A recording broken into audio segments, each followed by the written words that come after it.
Shalom saudara.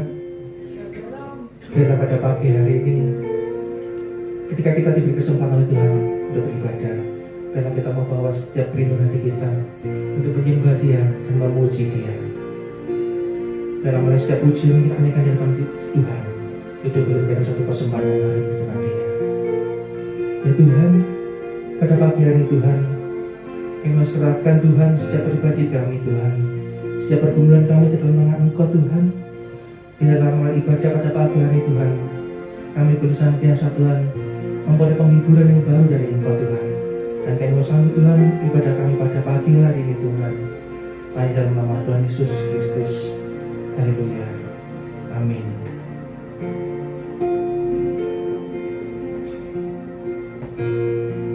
Biarlah pada pagi ini kita katakan, Tuhan, kami tidak dapat melupakan setiap kebaikan-kebaikan-Mu Tuhan.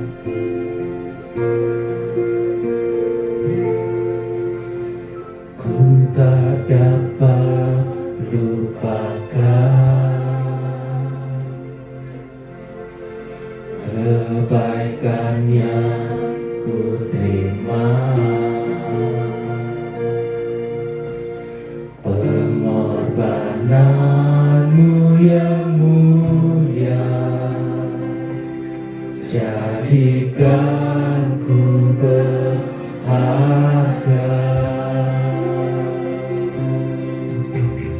Kau tulus menerima aku apa adanya. Kekuatan kasih-Mu nyata memulihkan hidupku. Kau bukan Tuhan yang melihat rupa, Kau bukan Tuhan yang memandang harta.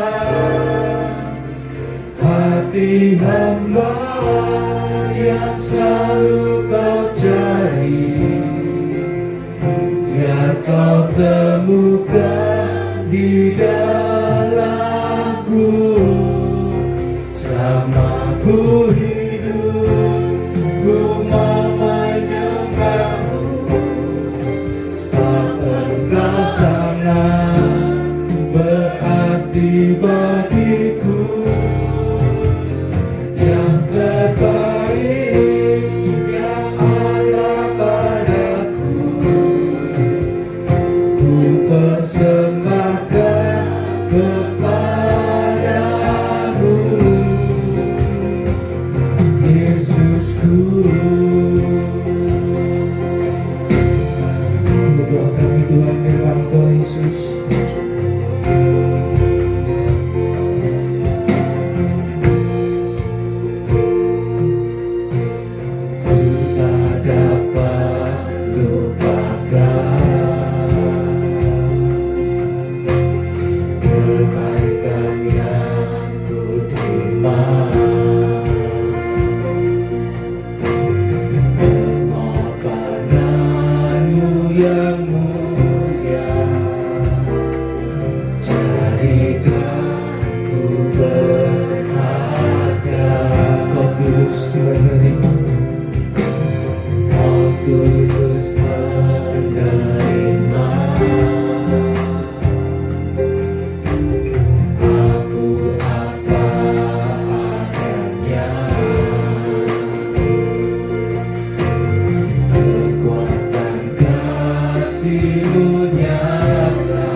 Yang memandang harta,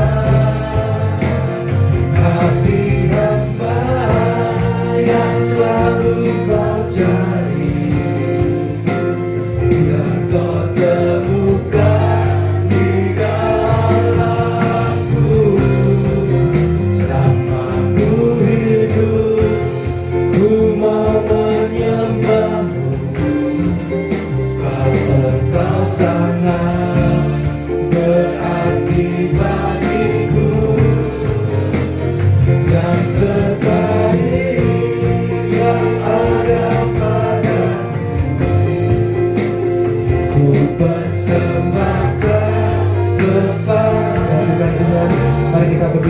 saudara. Kau bukan Tuhan yang melihat luka. Kau bukan Tuhan. Ini doa dan Tuhan. Ucap syukur Tuhan atas setiap kebaikan-kebaikan Tuhan.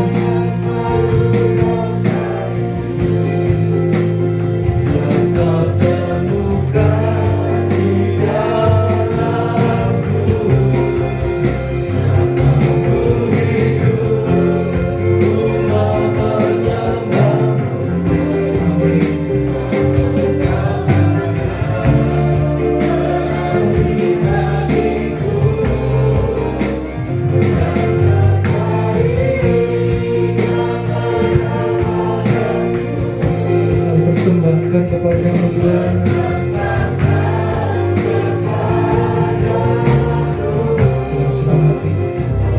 Bukan Tuhan yang melihat luka.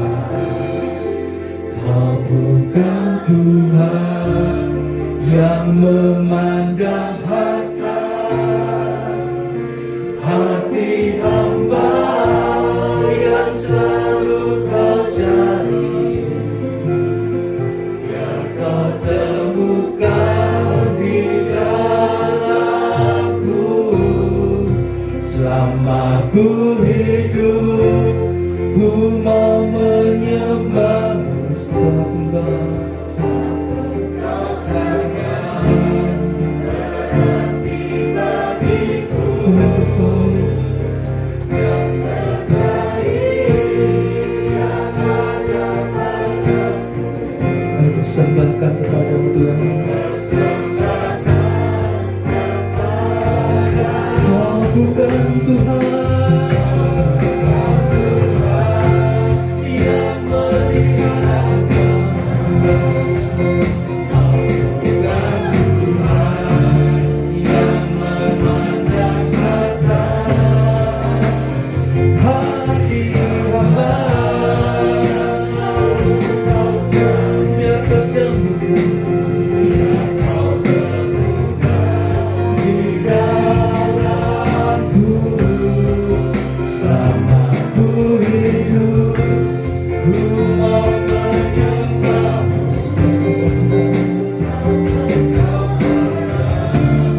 Berarti bagiku yang terbaik, yang terbaik yang ada padaku.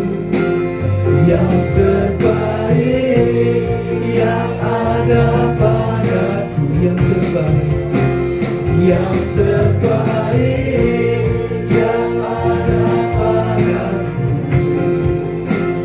Ku persembahkan kepada-Mu, Yesusku.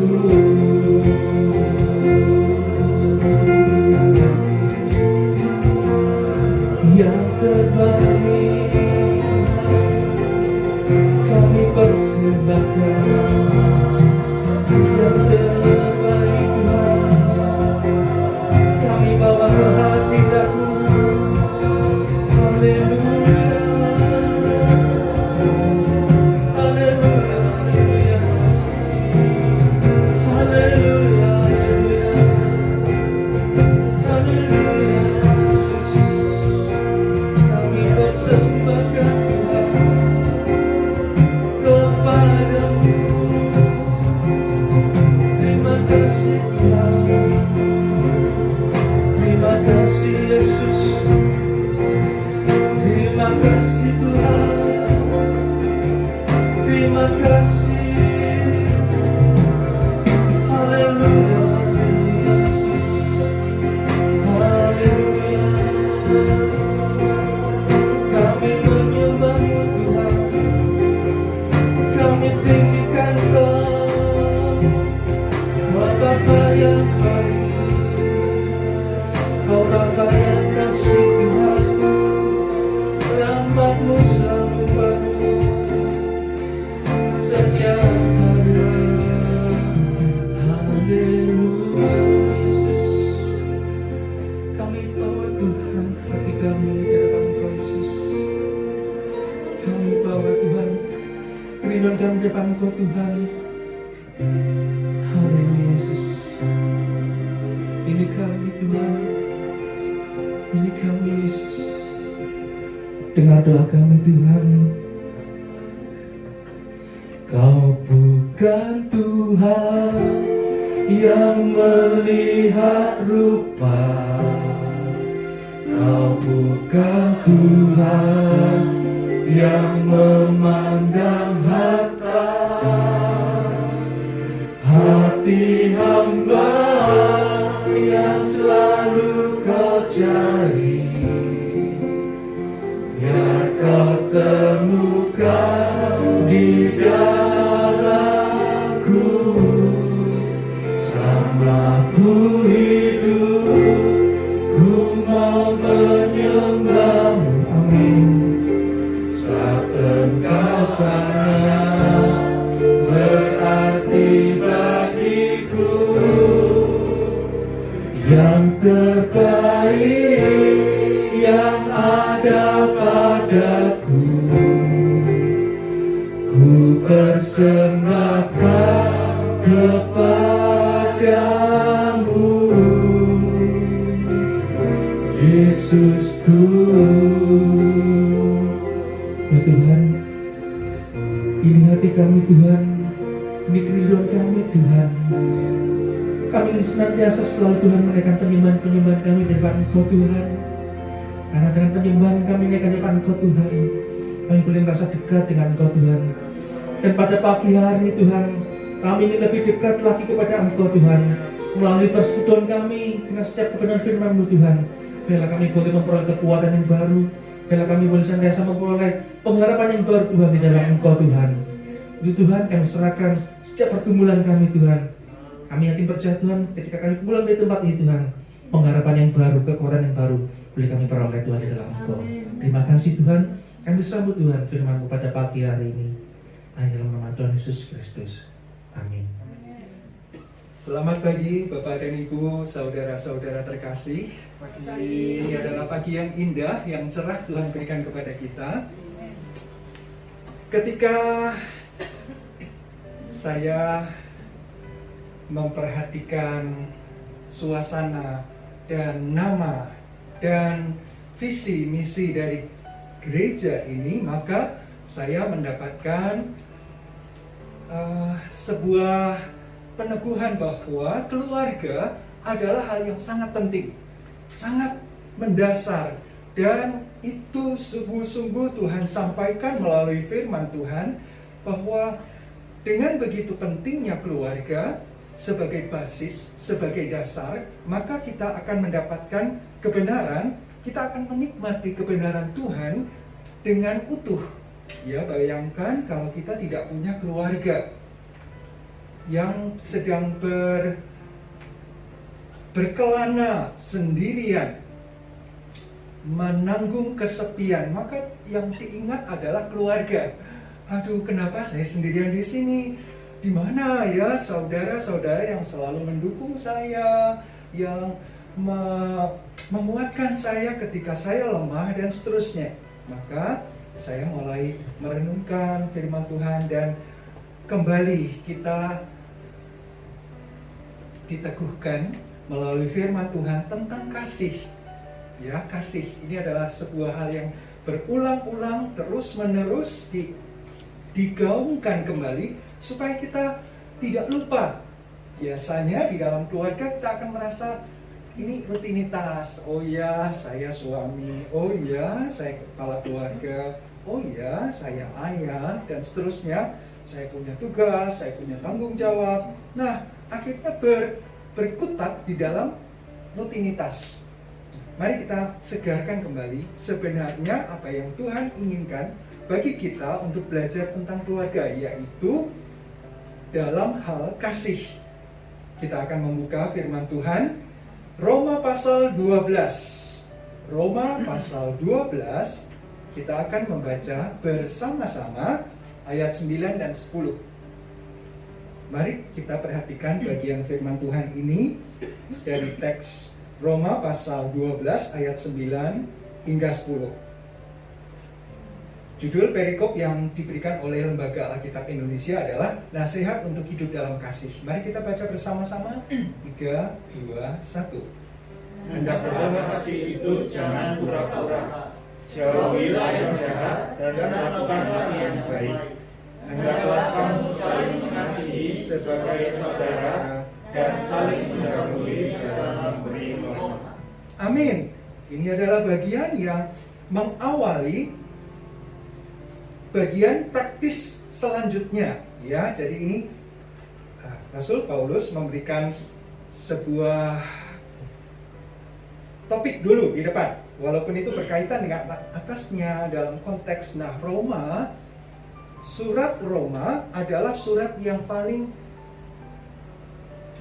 istimewa dalam hal Paulus di surat ini menjelaskan kekristenan itu apa sebenarnya.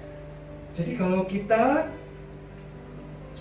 di awal dari kekristenan baru mengenal Tuhan, nah tentu kita membaca Injil dulu ya, Matius, Markus, Lukas, Yohanes, atau baca Yohanes dulu supaya dapat gambaran tentang anak Allah. Kemudian keempat kitab Injil yang awal dari Perjanjian Baru supaya kita mengenal tokoh sentral dari kekristenan. Kebenaran Alkitab itu sentralnya, pusatnya, klimaksnya adalah kedatangan Tuhan Yesus Kristus, karyanya di atas dunia, dan pada puncak di atas kayu salib sebagai wujud nyata nubuat dan kasih Allah yang terlihat, yang visual, yang bisa dirasakan, yang bisa diwujudkan. Orang-orang melihat salib itu sebagai tanda dari karya Kristus. Nah, kematiannya, kebangkitannya, dan naik ke surga dan menjadi Tuhan di atas segala nama, di atas segala Tuhan, nama di atas segala nama. Ya, semua lutut akan bertelut, semua lidah akan mengaku. Nah, itu adalah puncaknya. Tokoh sentral yang dari Perjanjian Lama menuju pada Yesus, dan setelah itu tetap kepada Yesus. Ibadah ini ada karena anugerah Tuhan yang dinyatakan melalui Tuhan Yesus Kristus dan karya Roh Kudus hingga saat ini. Roma setelah membaca 4 Injil, kehidupan apa yang Tuhan Yesus karyakan dalam dunia. Nah, maka Roma, kalau kita sungguh-sungguh, saya Kristen tapi saya tidak tahu, sudah berpuluhan tahun misalnya, bukan hanya yang baru, tetapi kadang-kadang kita masih bingung, apa ya Kristen itu ya, apa ya inti dari pengajaran kekristenan sebenarnya. Maka Roma adalah tulisan Paulus kepada jemaat di Roma yang akan menolong kita semua. Orang Kristen yang mau bertumbuh harus baca kitab Roma, surat Roma 1-11. Pasal 1-11, Rasul Paulus menjelaskan tentang doktrin, tentang dasar pengajaran yang utama. Apa sih Kristen? Apa itu dosa? Apa itu hukum, peraturan? Dan karena ada dosa, manusia berdosa, dan ada aturan, hukum, maka kita jatuh di dalam penghukuman. Jadi ada sebabnya adalah dosa, dijelaskan dari awal, kemudian ada aturan, ada hukum Taurat, dan kemudian dampak dari hukum Taurat adalah penghakiman, adalah dosa, kematian, ya. Nah, dari situ muncul kebenaran. Setiap orang yang akan mengabarkan Injil harus tahu ini. Tidak serta-merta langsung, oh kabar baik, oh Tuhan baik, oh Tuhan memberikan mujizat, oh Tuhan mengampuni dosa, oh Tuhan memberkati, dan seterusnya. Ada bagian itu, tetapi harus dikontraskan dengan saya adalah manusia berdosa yang pantas menerima hukuman dari Tuhan. Hidup saya rusak, remuk redam karena dosa. Nah, lalu ada harapan di sana. Itu baru apa yang menjadi Tuhan rencanakan, kemudian apa yang Tuhan lakukan di dalam kehidupan, di dalam melalui Yesus Kristus. Nah, itu adalah jawaban atas pergumulan, atas penderitaan, atas penghukuman. Setelah kontras, manusia bisa lihat, oh ya, saya tidak pantas, tetapi saya mendapatkannya. Itu adalah anugerah yang besar. Itu adalah Injil yang lengkap. Injil tanpa menjelaskan tentang dosa dan penghukuman, hukum Allah, maka tidak akan terlihat keindahannya, tidak akan terlihat kebenarannya. Baru setengah gitu ya, kalau kita bicarakan, oh Tuhan baik, oh Tuhan mengasihi, oh Tuhan menebus dosa dan seterusnya.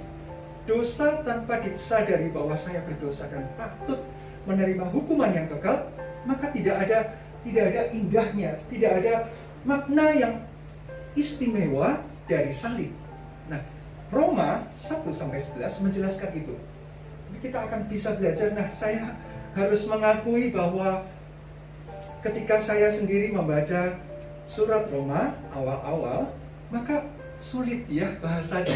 Surat Roma ini mungkin ya memang Paulus orangnya sistematik, tapi begitu banyak yang harus dituangkan.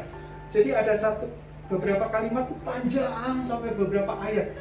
Itu membuat kita agak sulit. Apa ya maksudnya? Nah, mungkin di dalam, kalau Bapak Ibu Saudara membuka website Sabda misalnya, nah ada bahasa Indonesia sehari-hari, itu akan memudahkan parafrase kalimat yang panjang mungkin diartikan sedikit-sedikit supaya jelas alurnya. Nah, itu akan membantu kita mengetahui, lebih mudah mencerna surat Roma yang bagian awal. Nah, mulai dari pasal 12 sampai 16 itu adalah bagian praktisnya.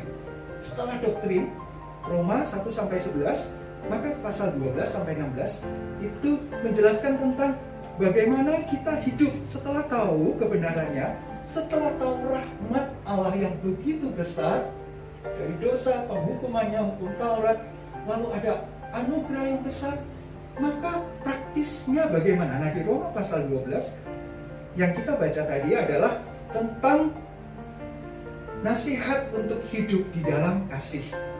Yang menarik di dalam, kembali kita perhatikan ayat ini, ayat 9 dan ayat 10 itu ada dua kata benda. Kata benda ya, kasih di ayat 9 itu adalah kata benda, agape. Kasih yang tulus, kasih yang sejati. Nah, di sini dikatakan hendaklah kasih itu jangan pura-pura. Jangan pura-pura itu artinya ini dilihat dari negatif ya. Kalau positifnya adalah hendaklah kasih itu tulus, hendaklah kasih itu ikhlas. Bagaimana di dalam keluarga?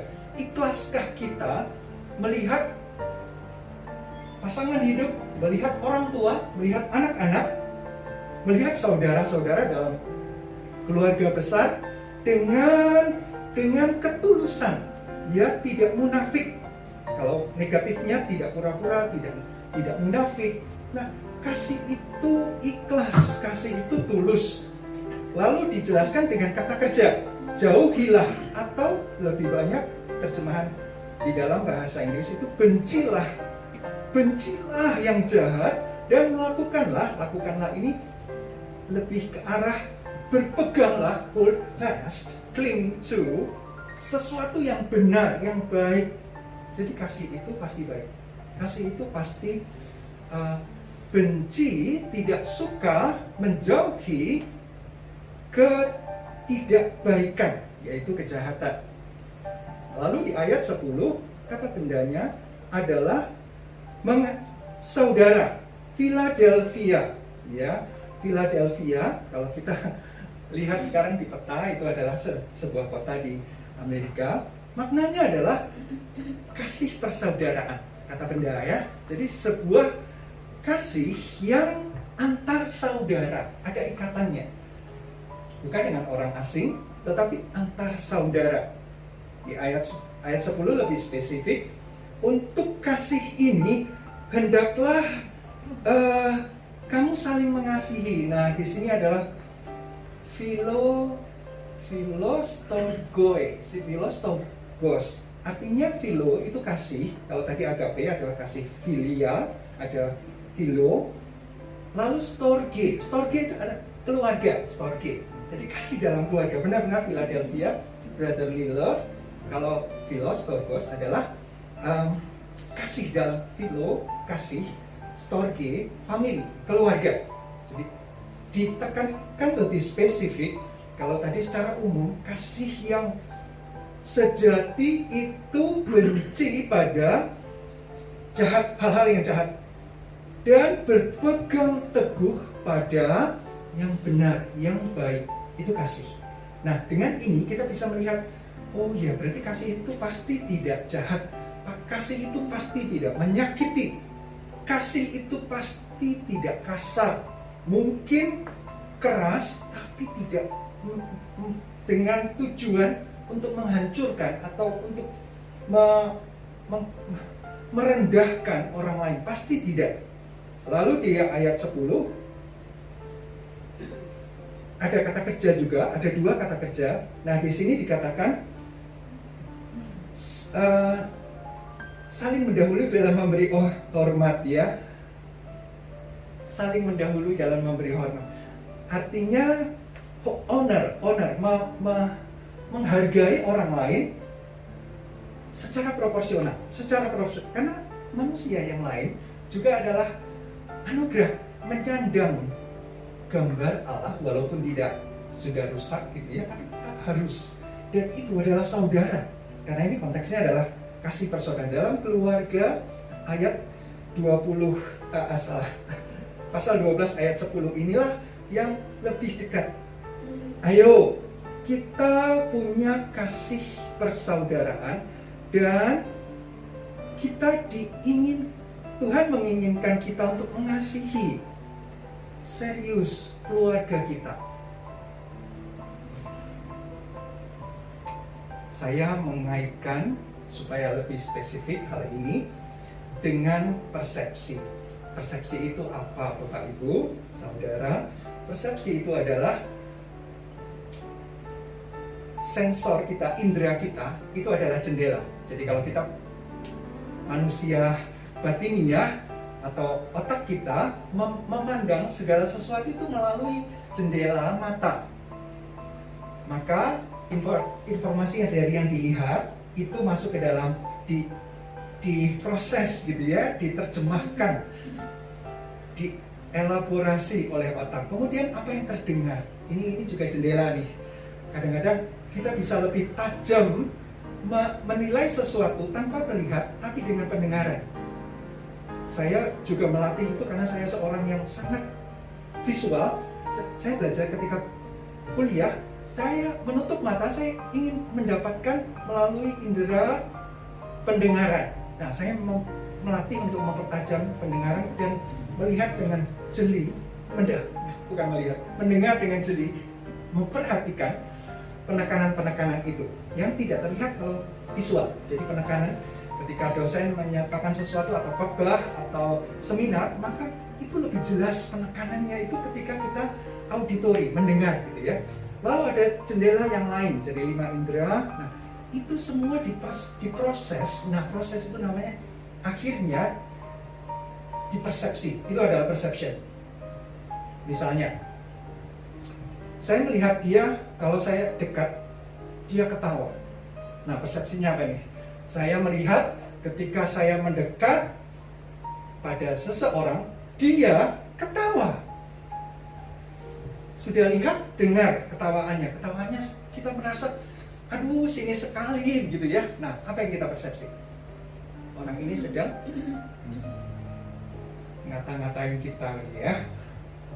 Saya diketawain ya, sama yang di pojok situ ya. Awas ya. Nah, langsung muncul amarah. Karena persepsi kita, kenapa setiap kali saya begini, pasti dilihat, lalu diketawai.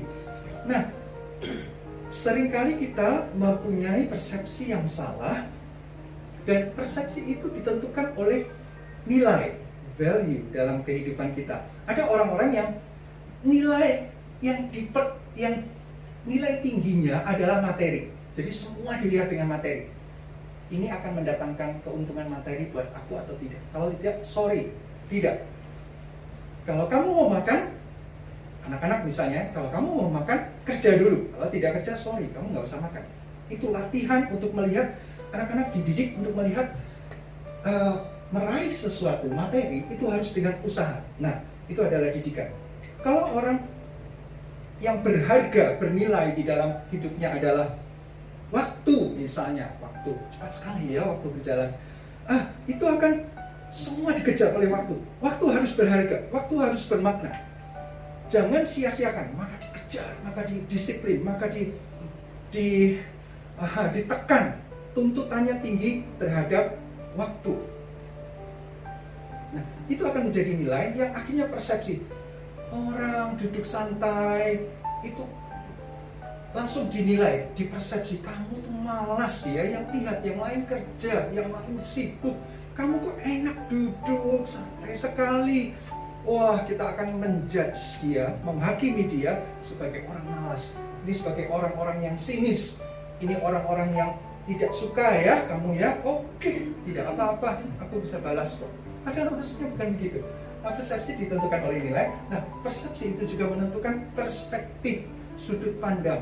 Sehingga setiap kali kita melihat sesuatu fenomena, sesuatu hal, maka kita punya perspektif itu berdasarkan persepsi kita dan berdasarkan nilai-nilai yang kita punya.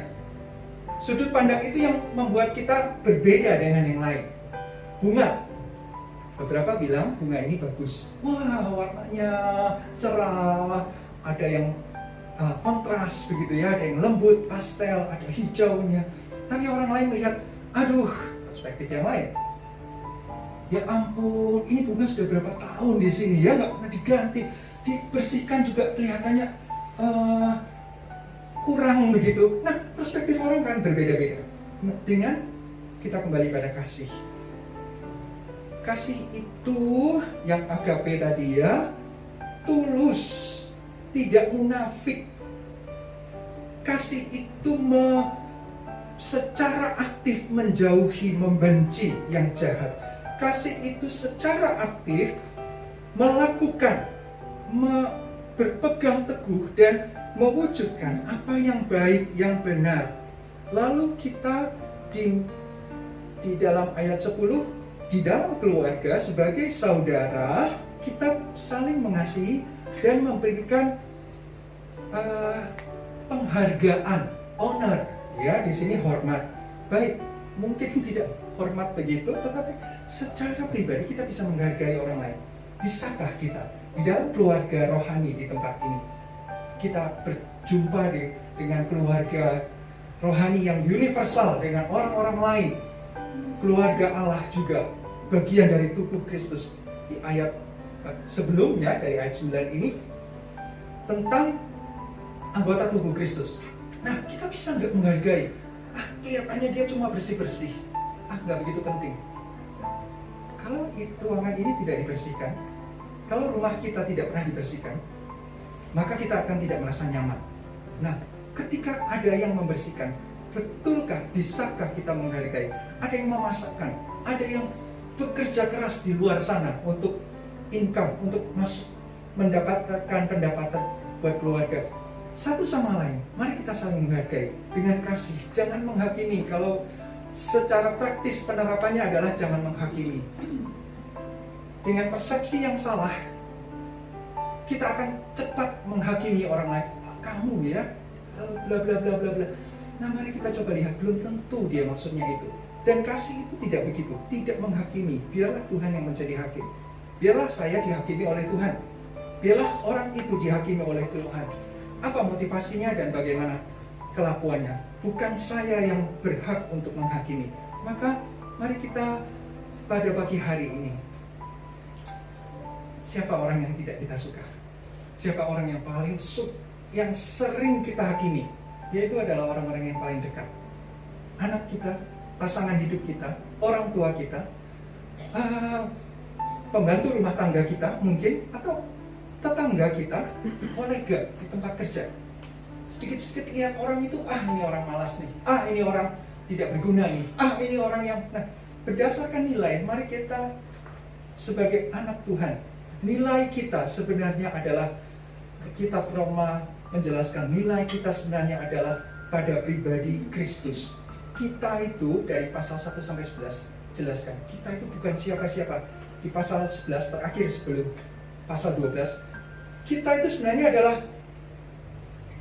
liar, tanaman liar, tapi dicangkokkan. Pantaskah? Enggak, kita enggak pantas. Tetapi karena kasih-Nya, sekali lagi, karena kasih-Nya, kita yang tidak pantas menjadi pantas, menjadi baik, diubahkan, ditebus. Jadi pusat hidup kita sebenarnya adalah Kristus.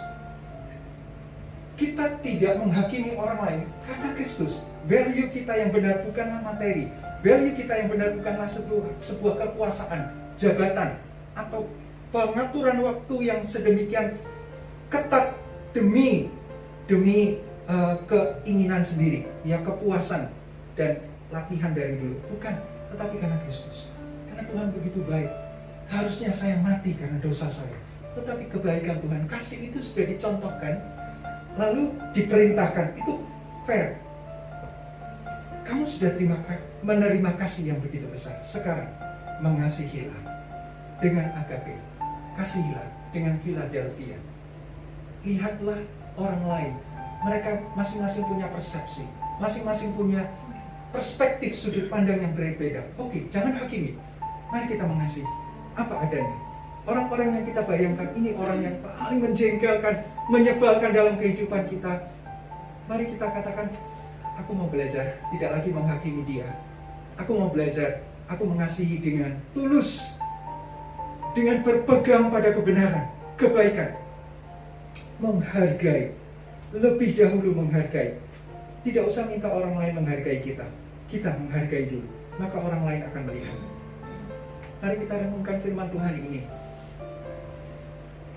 Seberapa sering kita menghakimi orang lain? Seberapa sering kita melakukan tindakan yang bukan kasih, yang jelas-jelas bukan kasih, membenci, menyakiti, membuli, dan seterusnya. Mari kita bertobat dari kesalahan itu. Itu adalah sebuah tindakan yang bertentangan, yang tidak pantas, karena Tuhan itu sudah begitu baik, sudah melepaskan kita dengan kasih-Nya yang besar.